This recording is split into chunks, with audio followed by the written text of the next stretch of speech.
live.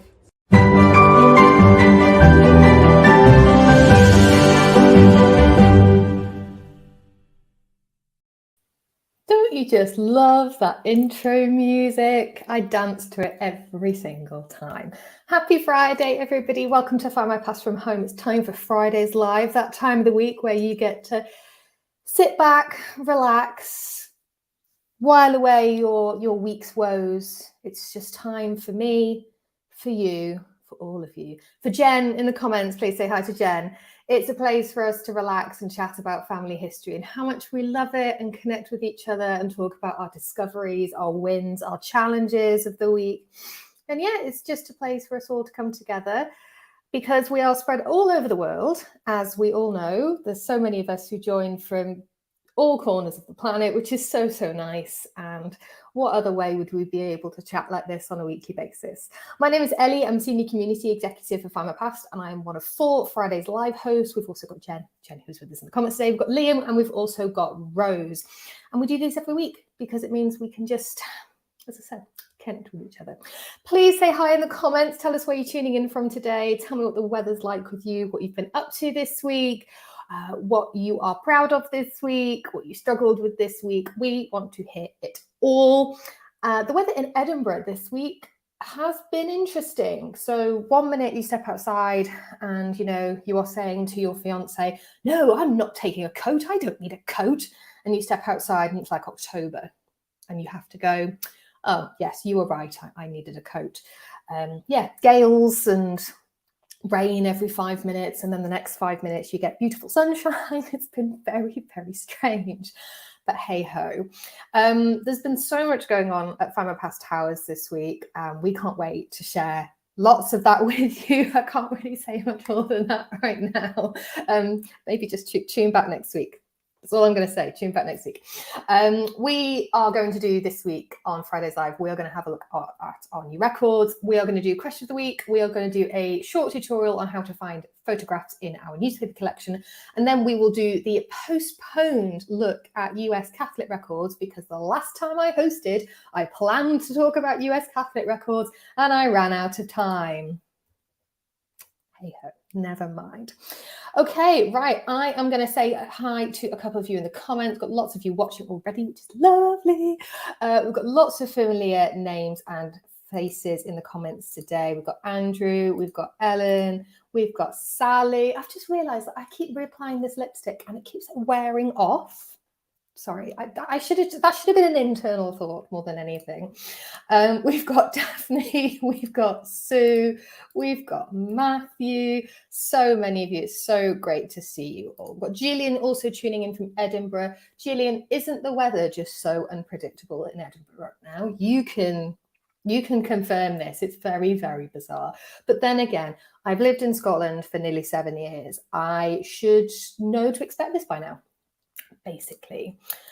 Janet from my native North Wales, always love seeing a Welsh flag in the comments. I was in North Wales last week for my hen party, which was really nice, actually. My mum and my sister planned a sort of little garden party at my mum's house, and we just played some games and had some food, and it was really lovely, really low key, but I am quite low key. You wouldn't think it, but I am quite low key. Yes, Elaine's saying wee bit of sun in Glasgow. It does pop out every now and then. Yes, lovely. Loads of you here. That's fantastic. Let me know how your week's going, what you plan on doing this weekend, all of that. Lovely. Okay, shall we do, what I should probably do before we start is I need to pop up the question of the week. So you've got it. So this is question of the week. What is your top family history resource after the major family history websites? So Discount, Findmypast, Ancestry, MyHeritage, Family Search, all of those, just for a minute. We want to know about the less well-known resources that you swear by. But what we really should do is we should promote them a little bit more so everybody else can know a little bit more about them. Like mine, for example, would probably be, I didn't think about this, probably the National Library of Scotland maps. I talk about these quite a lot, but I just think they are a spectacular resource. Jen, I want to know yours as well. I wonder if Jen would go with JSTOR. Would Jen pick JSTOR? Jen talks about JSTOR a lot. I used it a lot while I was at university. I have not used it since. Maybe I should start using it for family history. Anywho, so that's the question of the week. What we will do is do the new records. Bear with me a second. I just need to pop my, it's that one I want to put on. There we go. And then I just need to turn the logo off so we don't have two logos. Okay, right, this week's new records. Quite a lot this week, actually. We've added records alone. This is not including newspapers. We've added nearly 1 million records, which is quite cool for this week. So the first one are the City of York trade directories for 1781 to 1955. And these include quite a variety of different trade directories. I think there's something like 16 trade directories in this one new collection. So the detail that you get is going to vary from directory to directory, so just bear that in mind. A really great way to find out more about your ancestors' address, their employment, and a great way of tracking them between census years. So in the same way that the electoral registers are quite good for doing this, trade directories are another good way of doing this, particularly because census records are just snapshots in time every 10 years. These you tend to find once every year. So yeah, they're really, really good. And you can browse the original images as well. I do recommend checking the originals as well, because then you can see who was living nearby or who was working nearby or who was doing a similar trade, for example. So if you watch regularly with me, you will know that I like to try some last names from my family tree to see what we can find in these records, in these new records. I like to test them out for you, show you how they work and the kind of detail that you can uncover. So there were no overthrows in the family tree, because one of my surnames is Overthrows. I have two names because I was going to say that cool, but I'm not cool, but hey ho. So I looked at Molyneux instead. And if you watch regularly, you'll know that I also have Molyneux in my family tree on my dad's side from Cheshire. There were a couple of records for Molyneux, and actually half of them were for this one chap called John. So this is John Cyril Molyneux, and he was listed in the Watson's York City Yearbook for 1935. And if we just have a quick look at the original, we can see his address. So we've got Beale's Yard in brackets Dale Street. I do not know York very well. And it also tells us that it's off Nunnery Lane. So again, if you don't know York very well, that is a great bit of information. You can then find it on that map. Really useful. So this one was for 1935. But there's also a few more for him, and they all look quite similar, and it's the same address listed. So it's 1937, there's 1938, and there's also 1939. And you know what I'm like. I can't look up somebody in records, somebody random like this, and just leave them where they are. I have to go and find out a little bit more. You're all the same, which is great. Which is why we all get along so well.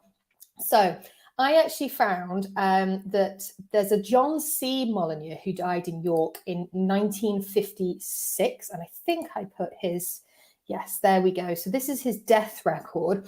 And that actually gave me a year of birth, which is great. So then this is just the trail of crumbs I was following.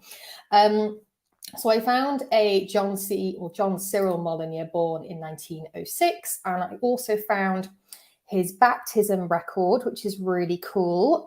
So this was in Chester, born in Chester, which would make sense actually, because that's from where my Molyneux were from. Although I do remember William Shaw telling me this is a while ago now, that Molyneux is not the rare surname I thought it was, which was such a shame. I do love a rare surname. I don't know what it is. Anywho, so I also found the family in the 1911 census, which is really hard to read, but you can also see, hopefully, the places of birth. So his father was actually born in Hordern in Flintshire, which was also interesting for me. And then I found out that John was in the Royal Tank Corps. So he enlisted on the 20th of May, 1924. He was 18 years old, and he was a farm labourer at this point. So excellent. I've got a little bit of information about what he did for a living. There are loads of notes on this record as well. There's for them 2 different pages, so I've just popped both of them on there. And I learned that he transferred to the Pioneer Corps in 1944. I did wonder how he ended up in York. I don't actually have a definitive answer for that. And I only spent about, believe it or not, I only spent about 15 minutes looking into this. I could have spent longer. I definitely could. I did find him on the 1939 register. And what was really interesting is that in his occupation field on the 1939 register, there's a number, and it's 398697. Now, that is the same number that was on his Royal Tank Corps enlistment record. So I definitely know it's the right one. And we also learn here that he married a lady called Violet. They have one daughter called Dorothy, and she was born in 1932. Now, the address listed here is 1 Middleton Road in York. So either 5 Beals Yard was a work address, or they moved from Beals Yard to Middleton Road by the time of the 1939 register. So yeah, I haven't been able to spot him in the 1921 census, but I did find his sister living in Somerset in somewhere called Abbotsleigh. I had no idea what she was doing there. She's listed as a patient, but as we know, institutions can list people as patients when they weren't patients in the sense that we would think. Anyway, that is enough of my rabbit hole. It's very easy to do. It's very easy to fall down rabbit holes. Jen's laughing at me because she knows exactly what I'm talking about. And now we are going to move on. So the next record set we've added this week are the Herefordshire marriages. So this is actually an existing record set. We've added around 200,000 new records into it. The records come from our friends at the Herefordshire Family History Society. Thank you very much, guys. And they're exclusively online at Findmypast, which is super exciting. There's nearly, I think, about 500,000 records in this collection as a whole right now. And they span the years 1538 to 1936. So if you've got Herefordshire ancestors, I definitely recommend having a look at these. And don't forget as well, because of where Herefordshire is, it's sort of to the west of the Midlands on the border with Wales. You might not think you have ancestors from Herefordshire, but chances are if you've got anybody from Wales or Worcestershire or Warwickshire, they may have ended up in Herefordshire, either travelling for work or travelling to get married, for example, or simply because of slight county shifts. So take a look. There's also the Herefordshire Baptisms collection, also the Herefordshire Burials. They're all transcript only, but they are fantastic. I did test these out for you. I found one Molyneux. This is Annie Molyneux, who married John Birch Webb at St. Lawrence, Ludlow in 1828. And it tells me here he was a groom. So then, of course, I had to go and find out more. I discovered they had many children, like many children. I forgot to screenshot this, but the children were called John, Daniel Peploe, Charlotte Anne, Augustus Henry, Gertrude Elizabeth, Eleanor Maria, Hannah William, Elizabeth Kate, Ella Marianne, George, and Alice Jane. That's 11 children. That's a lot of kids. And it's making me cringe a bit. But, hey ho, each to their own. So anyway, in 1851, I found the family. And they were living in a place, I'm going to mispronounce this. I'm really sorry. King's Pion in Herefordshire. So John Birch Webb was actually the vicar. So this, I think, accounts for the fact that when I looked at the children's baptism records, they weren't all born in one parish. Some of them were born in one, and then another, and then another. So because of his line of work being a clergyman, they moved around quite a bit. And I did also see that they had servants, which were really exciting. By 1861, they had loads of servants. I think they actually had more servants than children in 1861. So yeah, did I want to carry on finding more information about this family? Yes. Did I stop myself? Yes, eventually. And I hope you are proud of me, because this is obviously all for you and obviously my enjoyment too. I have one of these sort of addictive personalities. So once I get into something, I am obsessed with it for about, well, depending on what it is, for a short period of time. And then I'll put it down for a little bit and then I'll never come back to it again. Apart from family history as a whole, which is in itself is another kettle of fish. Right, newspapers. Let me just flick over to the next slide. Aren't those cute? So if you don't know already, newspapers are a great resource for so many things. genealogy, house history, sport, fashion, crime, lifestyle, politics, the list goes on and on and on. And we've added a lot this week. Our newspaper team are absolutely smashing it out of the park. We've got 5 brand shiny new titles and 94 updated titles, which is super, super exciting. And what's really interesting about this week's new titles is that they are mostly from more recent decades, so the 1980s and 1990s. Perfect for finding things like family announcements, photographs, and the Rom the Leader is actually particularly good for this. So as you can see here, these ones are from the Solihull Times. These are stunning wedding photographs and announcements from November in 1992. Interestingly, the left-hand couple, Bernice Simkis and Andrew Badham, were married by a relative of mine, Reverend Terry Overthrow. And as of today, I'd never heard of Reverend Terry Overthrow. You can betcha by the end of the weekend, I will have looked him up and seen who else he married over the years. So there we go.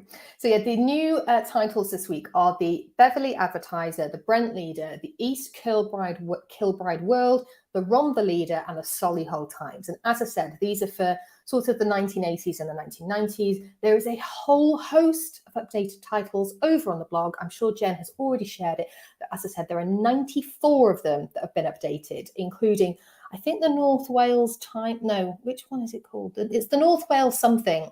And I was really annoyed actually because I think the updated years were something like 1989 and 1992, and I was looking for 1990, which is my birth year. That might shock you, but I was looking for that to see if I could find a birth announcement.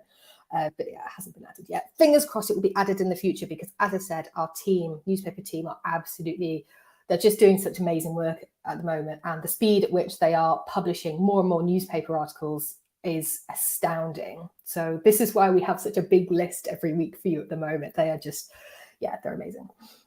So as I said, we do add new family history records and new newspapers every single week. So if there is not something for you this week, do not despair. Maybe give them a try anyway. As I said with the Herefordshire records, you might not think you have Herefordshire ancestors, but people moved around, counties changed. It could happen, okay? Don't restrict yourself is all I'm saying.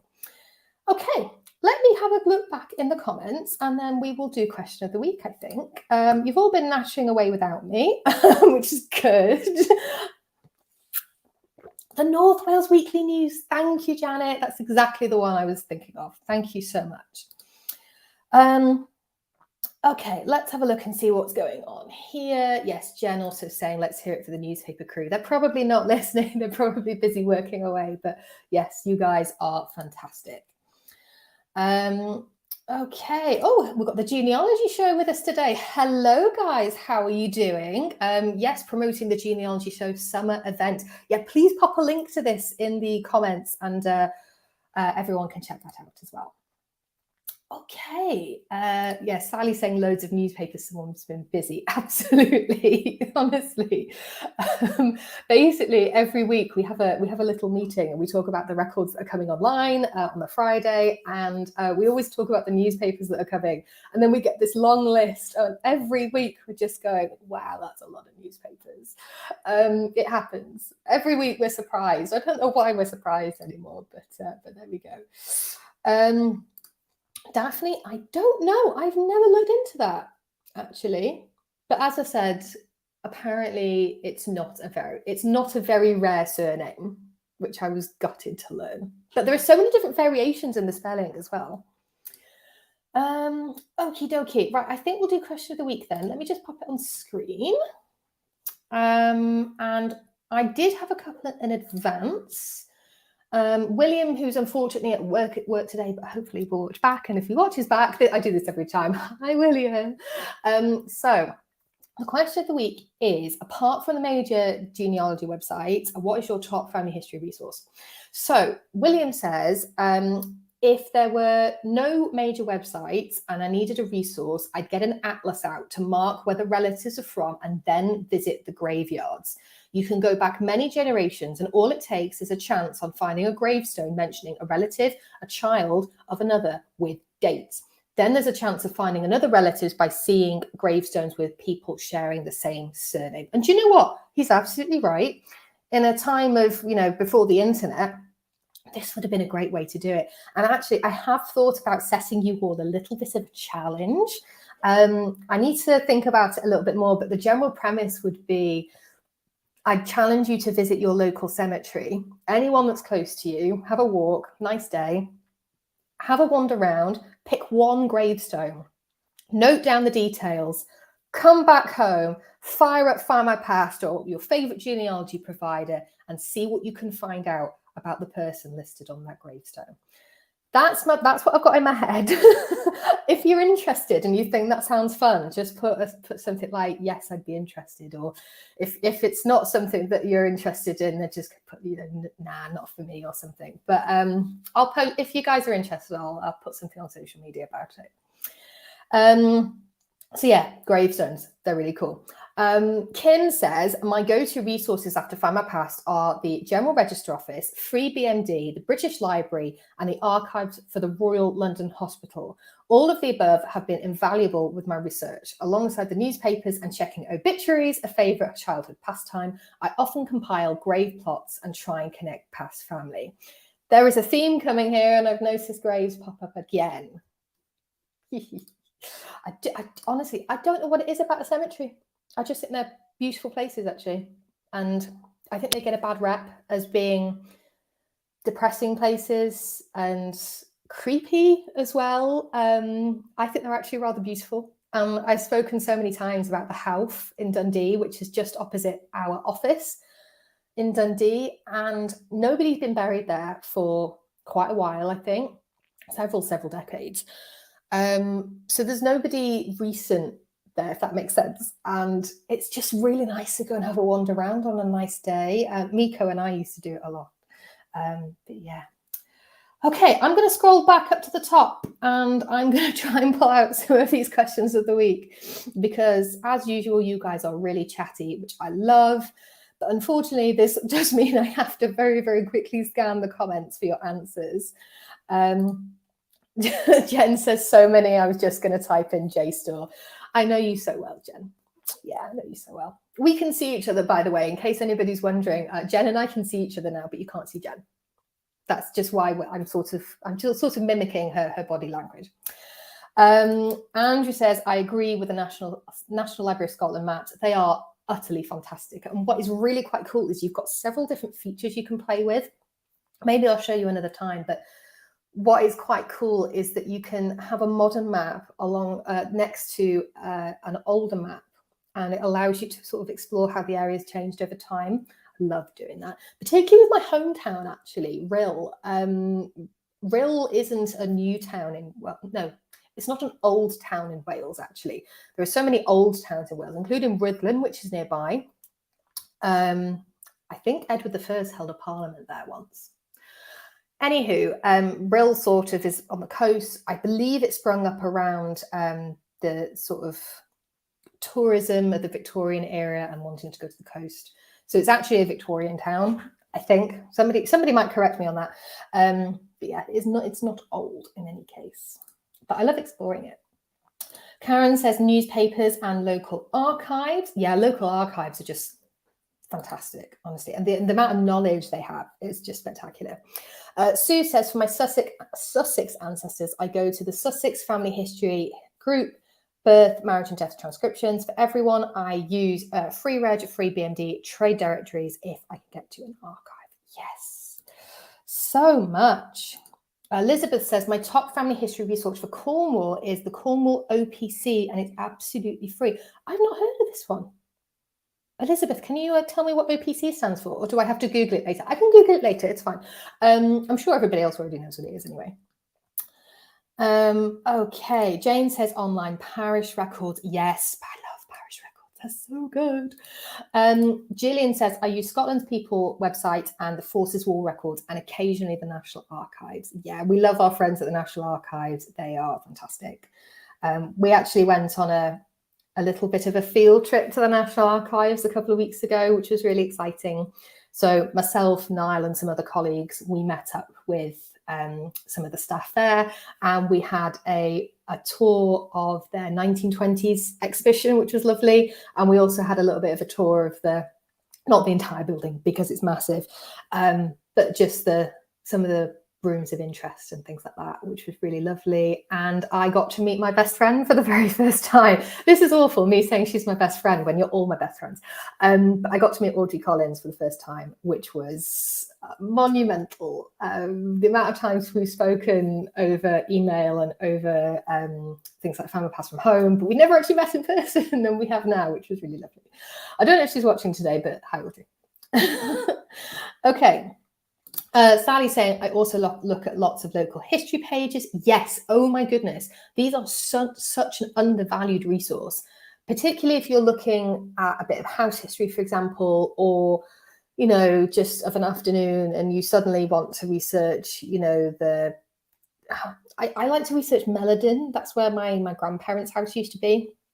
I find that really fascinating. And again, Rydlan as well. But for these things, the local history websites, pages, and also they often have quite a good collection of books at your local library. Do not underestimate them, honestly. Okay, what else have I got here? Yeah, Georgia also saying Free BMD and the Essex Records Office. Lovely. Graham saying I use Scotland people mostly. Yes, I put a budget on myself. I think that's sensible. Paul says the General Register Office for mothers' maiden names before 1911. And also Facebook. Again, yeah, Facebook groups, great resource. And also you get help from various different community members as well. I Facebook stalk looking for living relatives often. I found a third household cousin yesterday, and he replied back, yay, I'm so pleased. I love it when that happens. Facebook can be a tricky beast, but I think for connecting with, you know, long lost cousins, I think that's a good thing. Andrew says here in Lancashire, we have really good volunteer generated websites, Lancashire BMD Index and the Register Office certificates. Lancashire OPC mostly transcribe parish records, but lots of other stuff too. What does OPC mean? I don't know. Someone's apparently put it. Okay, I'll find it, Jen. I'll find it. It's fine. Barbara says, I use the London Metropolitan Archives in Clerkenwell until my back aches. Then a quick drink in the nearest pub is essential. You should let us know next time you're there, Barbara, because our office in London is currently in Clerkenwell. So once a month, Niall and I traipse over to London, and we should meet up. I think that'd be really nice. We should meet up in one of the pubs and have a little tipple, just a little one though, obviously. These are so many good answers today. I don't know how I can get through all of these. Sally saying Trove, yes, love Trove. Ellen, early on in my research, I used the Cleveland Public Library's newspaper archives for obituaries, and now I like the Genealogy Centre at the Allen County Public Library. Also clap, yes, wonderful. I should be clapping all of these, but you know, I'll be out of energy. I did have a small chocolate bar before we started today, just so I would have the energy, and now I feel like I'm running on backup energy, which is why I'm talking really quickly. Maybe I should just slow down. I don't know what the captions are doing on Facebook and YouTube right now. Yeah. Online parish clerks. Thank you, Jen, for putting the comments up, and also Matthew for saying, see, you learn something new every day, or I learn something new every day, which is great. Okie doke. Sean says Google Books or Internet Archives are great sources of local history and genealogy. Yes, love a bit of Google Books, although I do find it really frustrating when you get really into one of the books and then you know, you can only look at a certain number of pages and then you can't look at the next page that you really want to see. I find that really frustrating, but I should just buy the book, right? I have too many books. I looked up because my bookshelf is up here. Okay, Sarah says irishgenealogy.ie for BMDs. Ingrid says, I found Facebook invaluable for filling in the background of my ancestors. I've joined pages whenever I find new people to add to my tree. Amongst other things, I've been able to locate 2 houses that my great-grandmother lived in when she was a child. And there was also an article on the same page that gave me information about her father and her grandparents who had a pub in the town where she grew up. I love that. That's great. Oh, this is the thing. There are so many underused resources that I think I'm guilty of it. I forget they're there because, you know, Findmypast and other family history websites do, you know, I think we're doing quite a good job collectively of making all of these, you know, resources available, if I do say so myself. I'm not just talking about Findmypast, I'm talking about all of them. But there are also so many other resources. I forget they're there, and there's so much more we can use. Yeah, this is an eye-opener for me, everybody. Thank you so much. I'm really glad I asked this today. Jackie says, Northwest Kent Family History Society, Scottish Indexes, and the Society of Genealogists. Yes, we cannot forget about them. Oh, this is lovely. So many today. Grand. Okay, definitely have a read through these comments, everybody, because I'm not going to be able to have time. I'm not going to have time to do all of them. No, you were muted, Jen. You're fine. I can't hear you. Jen was just put in the comments that she thinks that she might have been distracted me, but I can't hear you. I can just see you. It's fine. Okay. No such thing as too many books. If you spoke to my other half about all the unread books I have on my bookshelf. Okay, right. So shall we do newspapers and photographs? So let me just remove my banner. There we go. Screen share. We're going to do a live demo of this today. So I've done this rather than do screenshots for you. We are going to have a look at finding photographs in newspapers. I love doing this. So because of the work I do with Findmypast being things like social media, video content, a lot of my time is composing and creating content for our social media channels. And I absolutely love whiling away an afternoon looking in our newspaper collection, which if you've been tuned in for the last half an hour, you will know grows massively every week. But how on earth do you, amongst all of these newspapers, do you just find photographs and images and illustrations and cartoons and things like that? So if you've never tried newspapers before, now it is absolutely the perfect time to try them, okay? You can find so much detail, it is absolutely crazy. So with this live demo, I'm going to show you how to find photographs in newspapers. I'm going to demonstrate this with a couple of different examples. And you can either try it along with me if you don't know how to do it, or if you have a great tip that you would like to share as well for finding photographs in newspapers, please do feel free to share because it's share and share alike with tips and genealogy advice on Fridays Live. So let's have a look here. So what we're going to do is, I'm already on the newspaper screen, but if you want to find the newspapers, if you've not had a look on them at Findmypast before, you just go to search and then newspapers and periodicals, just there, and you come to this page. So the first thing you need to do to find photographs and illustrations is scroll down, and on the left-hand side, you've got your filters. You want to find the last filter, which is by article type. Click Show Filters. There we go, got there eventually. So we want to click on Illustrated. So you check that box, and then you click Apply Filters. Apply Filters.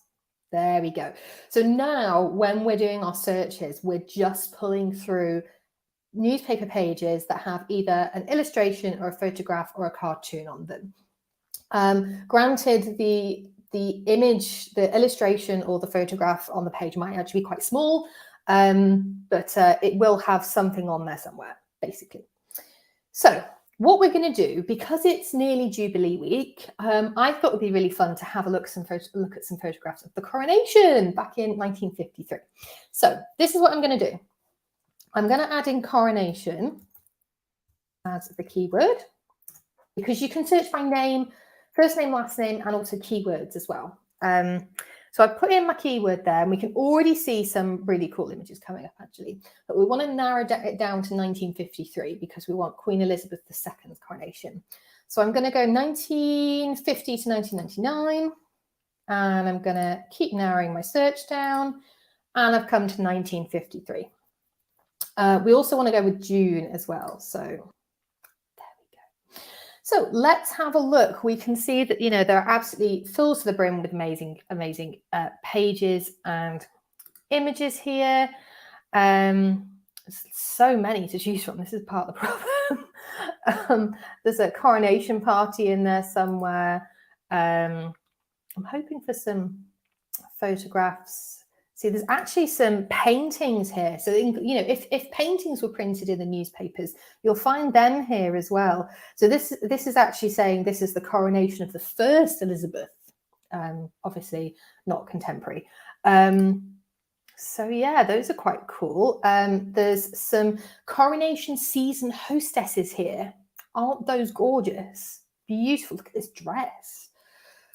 So there's things like that, and I'm going to keep going and see what else we can find.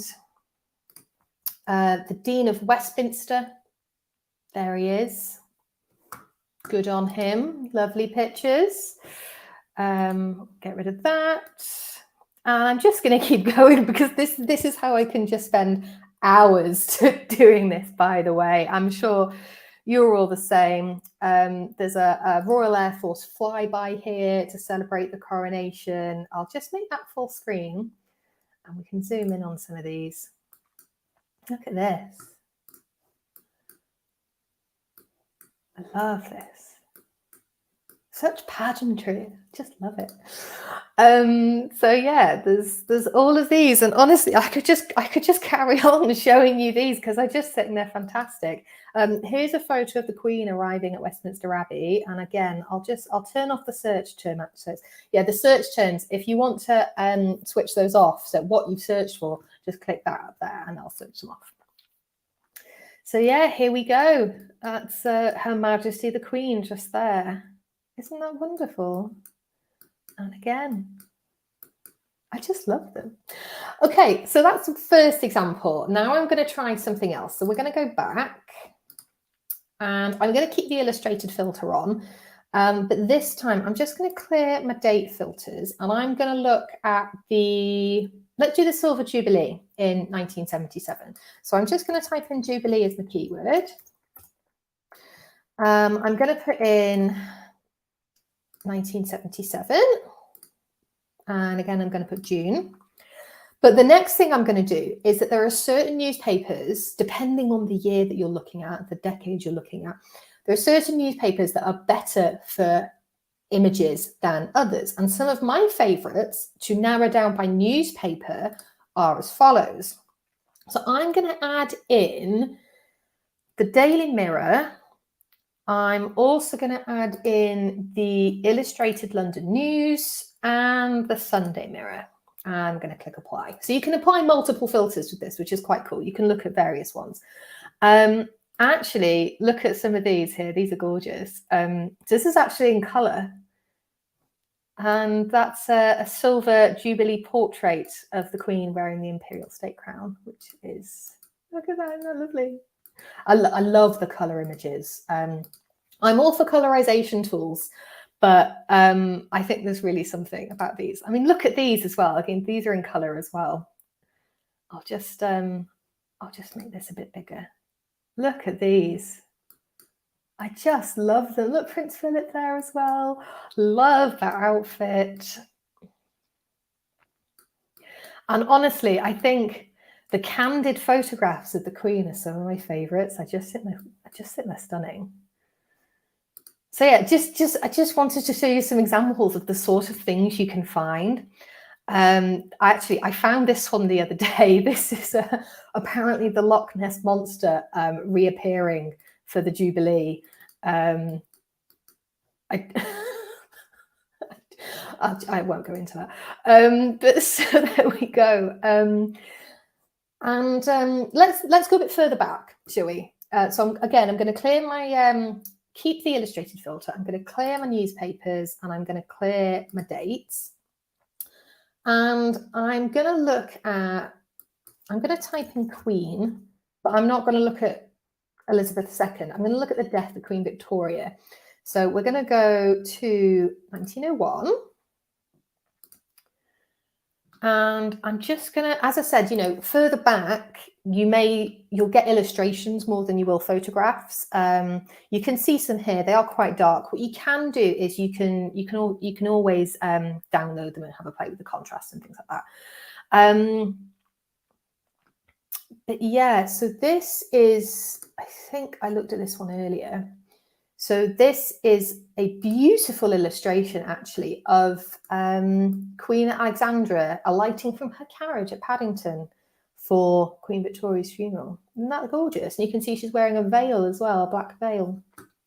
The detail on some of the illustrations from some of these older newspapers is just spectacular, by the way. And then you've got things like this. So again, whatever people printed in these newspapers, we now have. So you've also got these portraits of Queen Victoria throughout her life. So if we zoom in on some of these, she's age 20 there, for example. She's 19 there, 22, 25. That's just beautiful. Now, in case you are wondering, that's all very well and good, Ellie, but I don't want to look at, pictures of the Queen. I want to look at pictures of my ancestor. Yes, I can help you with that too. Now, bearing in mind, not all of us are going to have ancestors who will have had photographs or illustrations in the newspapers. Unfortunately, it's just a sad fact of life. It's definitely worth a look, but I can't promise that you're all going to find one. So what you can actually do is, I'm just going to come up here, I'm going to clear my date filters, and I'm going to get rid of Queen there. So as I said, you can search by first name, last name, and also keywords. And if you're searching for a photograph of your ancestor, what I would advise doing is, if you add in their name, play around with how you think their name could have appeared in the newspapers. So, for example, if they have a first name, a middle name, and a surname, try it with just the first name and the surname. Try their initials, try Mr. Mrs. If they were in the military, try things like private or PTE, for example. Just don't restrict yourself, because you might think, oh, that's how my ancestor's name is written. But a journalist might not have played by those rules. They might have written it something a little bit differently. So just think outside the box a little bit. But I just wanted I don't have a named ancestor, I don't think, that I can show you, but I did want to show you something else. So what happens if there's a photograph of your ancestor somewhere, but your ancestor's not named? But if you looked at it, you would think, that is my ancestor. You would know, because you know what they look like whether it was a grandparent or a great aunt or great uncle, for example. So what you can do is that you can try searching by an occupation, an address, an employer, a place of work. That's what I did when I came across this. So I was hunting for details about my great-grandfather, who was a chemist for Cadbury back in the 1920s. And he worked at the Cadbury factory in Knighton in Staffordshire. So he was called Ralph Overthrow, and they used to live in the Midlands, and then the family moved to North Wales. So I was just trying to, Jen's doing a little bit of this because she knows where this is going, because I've told her this story already. But I was looking for things in the newspapers of the kind of work that he might have done as a chemist, and I found quite a bit of information. Then I came across this, and you'll see that I've already opened it. I'm going to make this full screen as well. So here we go. So there's some images here about chocolate and the chocolate industry and farming and milk and things like that.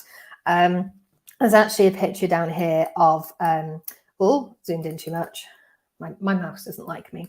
This is the milk boat. Boats arriving at Cadbury's Knighton factory with fresh milk from farms from that area. Really cool, that. So that's where my great-grandfather used to work.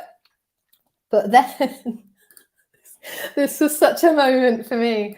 I looked at this photograph, and it says, laboratory test of milk, testing the milk to prove its quality and purity. The milk deliveries are continually tested in this way to maintain the high quality of Cadbury's dairy milk chocolate. And I looked at this photograph and I stopped. And I thought, that looks like my granddad. And I had to do a bit of a, okay, hold on a second. So I think the first thing I did was actually send it to Jen and say, I think this is my great-grandfather. He's not named, but he looks like my granddad. Like, he's a little bit skinnier, but other than that, the spitting image. So then I wasn't sure, couldn't confirm. So then I sent this photograph to my mum and to my grandma. And they both get back to me almost immediately. And my mum said, I agree with you. I think it looks like granddad. So my granddad Gordon. So it could be his father. But then my grandma got back to me and said, I think it looks like Uncle John. Now, I misinterpreted what she said because I actually got back to Jen and I said, Grandma doesn't think it's him. Actually, she was referring to she wasn't referring to the Uncle John I was thinking of. She was actually, I thought she was referring to a non-blood relative, somebody we just called Uncle John. But in fact, she was referring to my grandfather's brother, John.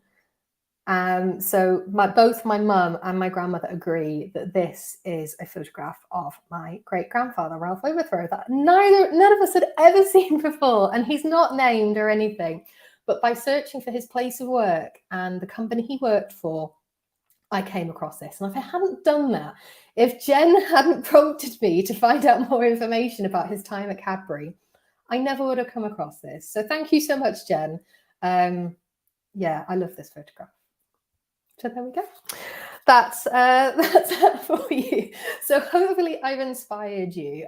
If you've not thought to go and look at the newspapers for whether it's photographs of your ancestors, photographs of the place you grew up, or photographs of a grand event like a Queen's coronation, or the Illustrated Police News, for example. Oh my goodness, that is fantastic for like trials and crimes and all of this. Obviously, I always say this about the Illustrated Police News, take it with a pinch of salt. But yeah, that's that was my trip in. This was this was a while ago now, actually. But yes, I'm just going to go back to the comments before I move on, because I'm actually going to get to Catholic records today, everybody. I don't have much on Catholic records to talk about, but I do want to talk about them. So let's just have a look here and see what you guys are saying about the newspapers. I'm just scrolling up here. Yes. Oh, thank you so much. I'm really, really glad that these demos are, that you're enjoying them, because it's a really good way for us to be able to hopefully talk you through things that might not appear immediately obvious, but it's also a really good chance for us to then work on things like this. So if things aren't immediately obvious to people, then we know to go and improve them. So continue to share your feedback with us on the demonstrations we do on Fridays Live, because we're always looking to improve. We want to make this the best experience possible for you. Okay, so I'm just scrolling through here. Let's see what else we can find.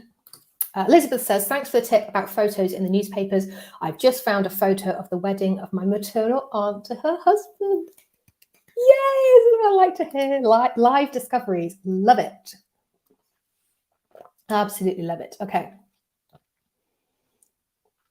I'm just scrolling down here to see what else we can find.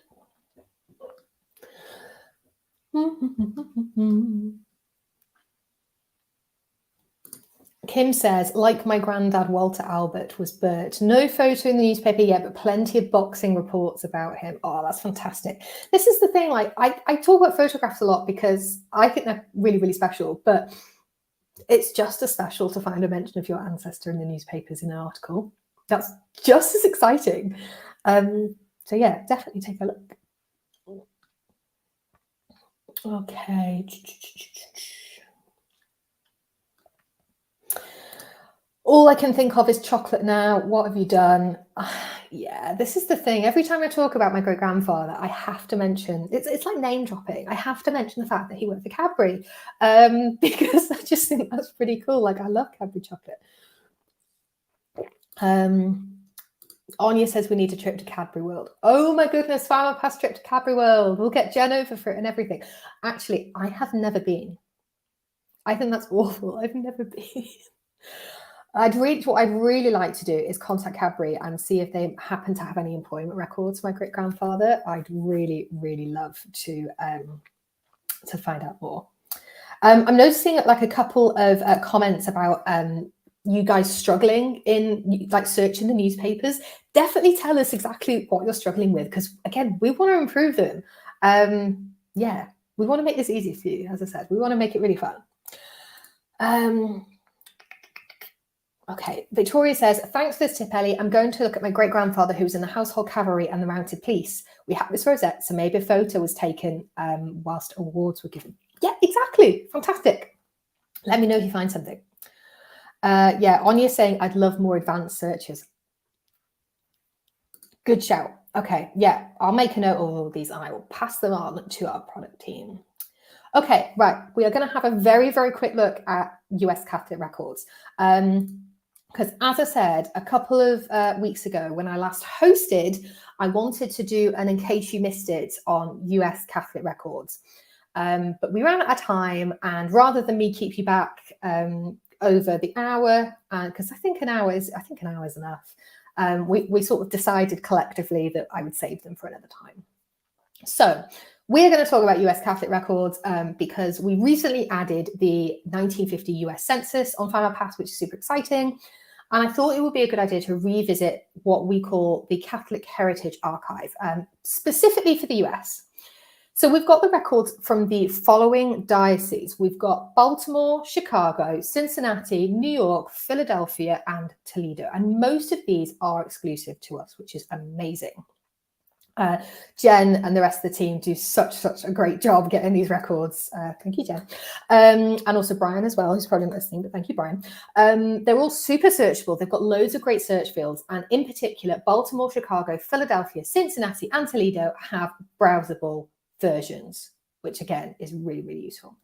So here's how you can find them. You can go to all record sets, set the location to the United States, and then search for Catholic. Now, with Catholic records, be sure to be broad in the searches when you're looking for names, okay? Because some of the names may be recorded as their Latin equivalents.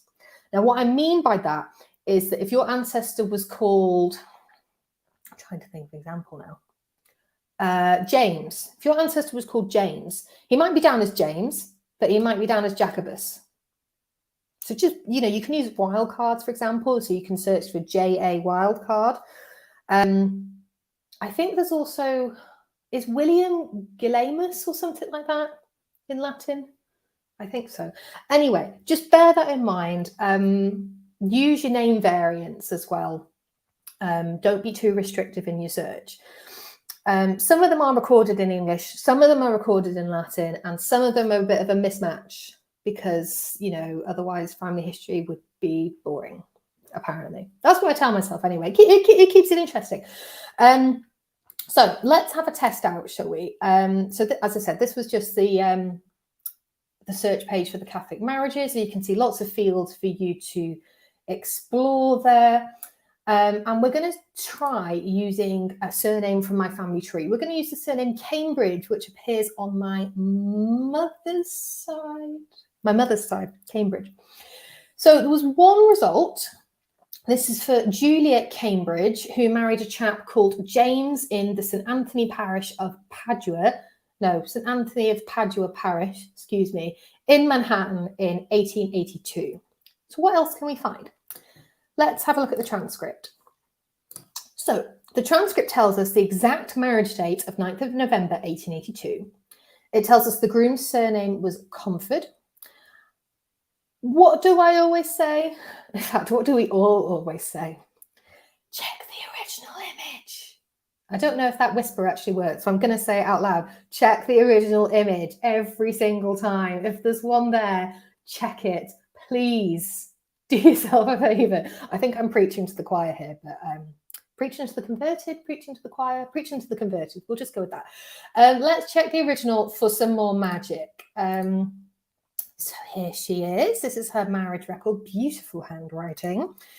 Handily, they're at the top of the list. We also get names of their witnesses, which is so great for, what is it called, Jen? Fan research. We love a bit of fan research. Friends, associates, and neighbours. So their witnesses were Michael Murphy and Honoria Murphy. We also get the name of the priest, who was called Julius. There were no special dispensations, but if there were, isn't that a great bit of detail to have? Now, let's have a quick look at another diocese. And I'm not going to take much longer on these because I think I've given you enough to go and have a look at this weekend, I think. So we're going to have a look at some baptisms now. So this is a baptism for Eleanora or Ellen Irina Cambridge. Now this one is, again, super, super rich in detail. And there's even some Latin in here as well. We do actually have a blog, which is a bit of a guide to some genealogy, some Latin phrases you might come across in your family history research and what they mean. So you can check that out. It's on the blog on the Findmypast website. Maybe you're even better at Latin, which is great. But you can also use, use it at your peril, but you can use Google Translate. For little things, you can use Google Translate. There's also a good resource that my other half uses for medieval Latin, but I can't remember what it's called. I'll have to ask him. Anywho, so Eleanora was baptised on the 7th of November 1897, and she was actually born on the 18th of October. Her parents were John Michael Cambridge of County Antrim in Ireland and Anne Gallagher of County Limerick in Ireland. So they had both come from Ireland. Not sure if they married in Ireland or married in Manhattan. I didn't have time to go into this in any more detail, which is very unusual for me. I now want to.